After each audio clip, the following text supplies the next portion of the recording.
প্রথমেই আমি চিকেনের পিসগুলোকে একটু নুন, ভিনিগার আর লেবুর রস মাখিয়ে কিছুক্ষণের জন্য রেখে দেবো। তারপর একটা প্যানে তেল গরম করে জিরা, এলাচ, লবঙ্গ, দারচিনি ফোড়ন দিয়ে একটা মশলা আদা, রসুন আর পেঁয়াজ এই পেস্টটা তৈরি করে প্যানে দিয়ে ভালো করে কষিয়ে নিয়ে চিকেনগুলোকে দিয়ে দেবো।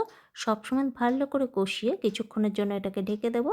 তারপর আমি আরেকটা পেস্ট তৈরি করব, সেটা কাজু, পোস্ত, চালমগরা আর সাদা তিল আর 5টা কাঁচা লঙ্কা।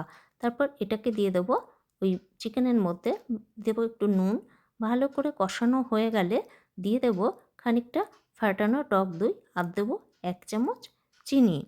এবার এটাকে একটু নেড়ে নিয়ে একটু ঢেকে দেবো, রান্নাটা হতে দেবো।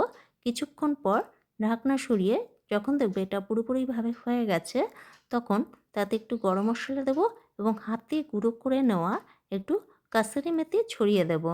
তারপর গ্যাস অফ করে ঢাকনা দিয়ে দেবো। ব্যাস তৈরি হয়ে গেল চিকেনের একটা অসাধারণ রেসিপি।